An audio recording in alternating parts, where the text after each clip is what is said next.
আসসালামু আলাইকুম viewers, MRF take ভিডিওতে সবাইকে স্বাগতম। আশা করছি সবাই ভালো আছেন। আমি মোস্তাফিজুর রহমান এখন আপনাদের সাথে আলোচনা করতে চলে এসেছি কিভাবে এইচটিএমএল এর মধ্যে কমেন্ট করতে হয়। তো কমেন্ট আসলে কি? আমরা যদি কোনো একটি কোড কমেন্ট করে রাখি তাহলে সেটি আমাদের এডিটরে থাকবে কিন্তু ব্রাউজারে শো করবে না। কমেন্ট করার সুবিধা হচ্ছে, মনে করুন আপনি কোড করেছেন, এখন আপনার কোডটি অন্য কেউ এডিট করবে। আপনি যদি আপনার কমেন্টের মধ্যে এমন কিছু তথ্যবহুল টেক্সট লিখে রাখেন, অর্থাৎ আপনি এই কোডটি কেন করেছেন তা শুধুমাত্র আপনার টেক্সট এডিটরে অথবা কোডের মধ্যে থাকবে, কিন্তু এটি আপনার ব্রাউজারে শো করবে না। তখন অন্য একজন যখন আপনার কোডের মধ্যে কাজ করতে যাবে তখন সে বুঝতে পারবে যে আপনি এই কোডটি কেন করেছেন। এছাড়া আপনি কোনো একটি কোড টেস্ট করার জন্য, অর্থাৎ কোডটি রান করলে কেমন হয় এবং যদি কমেন্ট আউট করে রাখা হয় তাহলে ব্রাউজারে কেমন শো করে তা বোঝার জন্য আপনি কমেন্ট ইউজ করতে পারেন। তো ভিউয়ার্স, এখন আমরা দেখব কিভাবে কমেন্ট করতে হয়। কমেন্ট করার জন্য আপনাকে যা করতে হবে তা হলো, প্রথমে একটি লেফট অ্যাঙ্গেল ব্র্যাকেট নিতে হবে, এরপর একটি ব্যাংক চিহ্ন দিতে হবে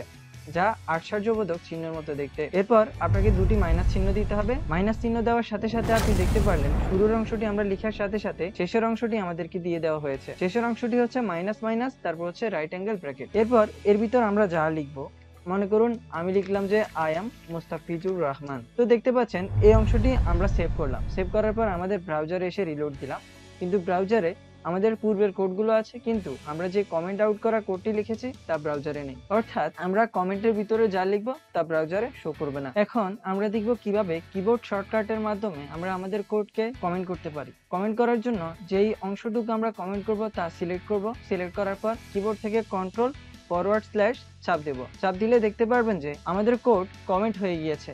কমেন্ট হওয়ার পর আমরা যদি আবার আনকমেন্ট করতে চাই তাহলে আবারও সিলেক্ট করব। সিলেক্ট করার পর কন্ট্রোল ফরওয়ার্ড স্ল্যাশ দিয়ে দেব, তাহলে দেখতে পারবেন যে আমাদের কোডটুকু আনকমেন্ট হয়ে গিয়েছে।